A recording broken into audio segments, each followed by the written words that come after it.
Bueno, hablando de esto del recambio generacional, de la irrupción de los jóvenes en la política, uno podría pensar que desde que se recuperó el régimen democrático en el país, esta es la segunda oleada de recambio generacional. La primera, en el movimiento obrero, se dio desde mediados, fines de los 80 hasta el 95, cuando empezó a verse la crisis, y esta es la segunda oleada. Ahora, la diferencia que hay, que aquella primera oleada se encontraba en los lugares de trabajo con viejos trabajadores que venían de la época del 70, que eran capaces de transmitir una historia oral, lo que había pasado, lo que era el sindicalismo, etcétera, etcétera. En cambio, esta nueva generación se encuentra con poco de eso. O sea, no hay una memoria histórica, ¿no? En ese sentido. Y entonces, ¿qué es lo que está pasando en el interior de los lugares de trabajo, en las bases de la fábrica, en las bases de los movimientos piqueteros, con toda esta irrupción de la juventud? ¿Qué tipo de subjetividad se está creando ahí? ¿Qué tipo de conciencia? Hay una conciencia vacante. En este momento hay en ciertos sectores de la izquierda un debate acerca de que hay todo un planteo de que hay una suerte de quietismo, de una suerte de conformismo en las fábricas, en los lugares de trabajo, sobre la base de que hay un modelo económico que les garantizaría empleo y salario más o menos regulares. Y esto implicaría un conservadurismo. Por otro lado, hay tendencias que plantean que en realidad todo el problema es la dirección burocrática, que si no fuera por la dirección burocrática, la situación del movimiento obrero sería mucho más de conflicto, mucho más disruptiva en la política nacional, etcétera, ¿no? Y por otro lado también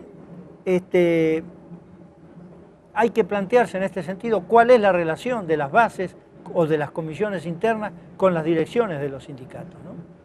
Y el otro problema que hay quienes plantean que el problema es la fragmentación, la ruptura de la unidad social de los trabajadores en todo este largo periodo, ¿no?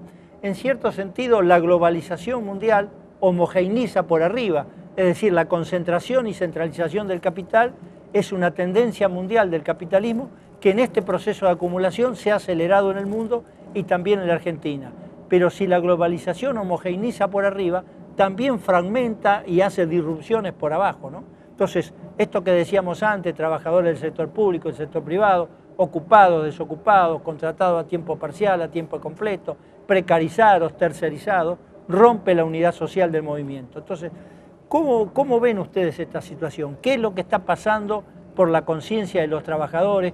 ¿Cómo ven ustedes esta situación? ¿Y cuáles serían los elementos que pudieran ir resolviendo este problema de la fragmentación y avanzando hacia la unidad social de los trabajadores?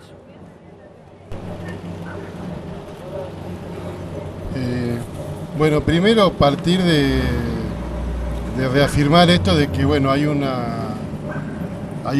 nuevo componente, es decir, producto de este crecimiento económico y del desarrollo de la actividad industrial, se han incorporado una cantidad importante de jóvenes al mundo del trabajo. Eso es un hecho objetivo, real.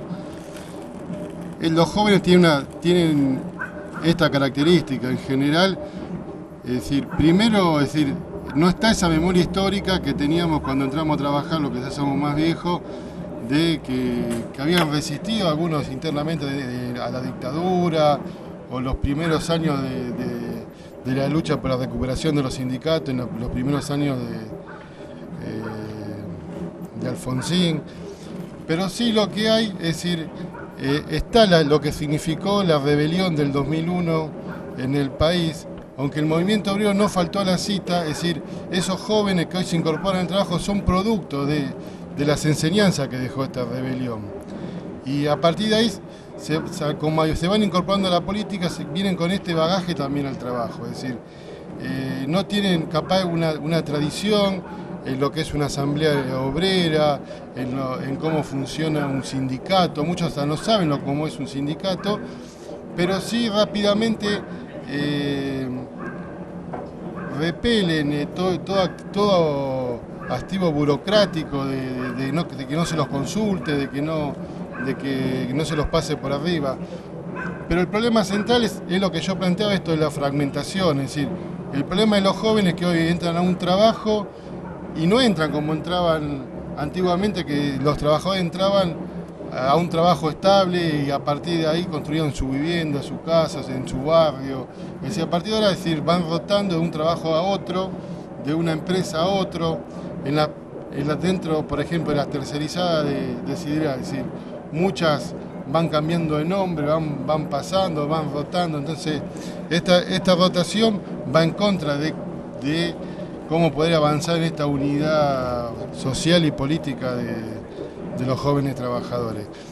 Pero creo que lo más importante es que, más allá de que no hay grandes conflictos que se expresen en movilizaciones, huelgas, como fue la de CRAF hace un año, lo que hay es un gran debate político, es decir, lo que se debate todo el día en el mate, al costado de la máquina, es la política del país, y qué proyección tenemos de país, de sociedad. Y me parece que para los que nos consideramos que estamos por un cambio social y político de la clase trabajadora, me parece que es un lugar donde tenemos que apostar, desarrollar y trabajar en conjunto con esto. Muy interesante eso. Con respecto a la precarización, hay un filósofo que decía que para el trabajador precario lo único permanente es el cambio.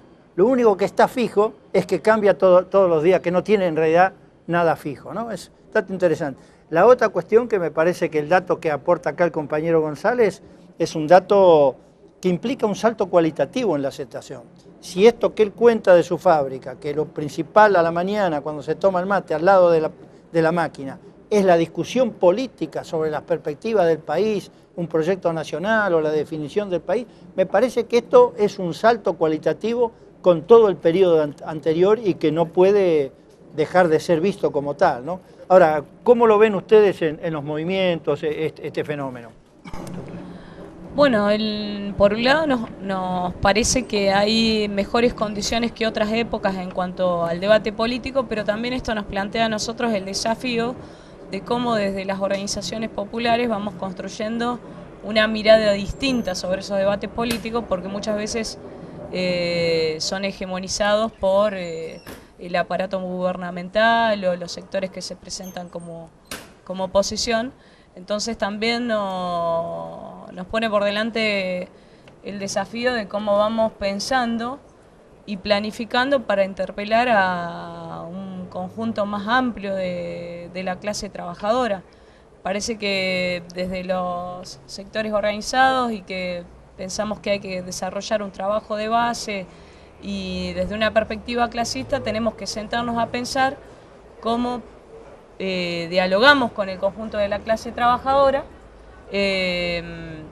no solo partiendo de la realidad concreta y de los problemas corporativos que tiene la clase trabajadora, sino dándole una visión un poco más a largo plazo y poniendo por delante, bueno, el proyecto de país que se quiere, ¿no? Por otro lado, la situación de la fragmentación de la clase trabajadora por la variedad de situación laboral, muchas veces nos enfrenta hasta dentro de los sectores de la clase trabajadora, entonces ahí va a haber que trabajar duro para reconstituir los lazos de unidad, digamos, ¿no? Y eso lo vemos nosotros muy presente, quizás entre el debate entre los sectores desocupados y los sectores ocupados, ¿no? Entonces hay que pensar también una política para ir aunando y a ir unificando visiones y propuestas, digamos, ¿no?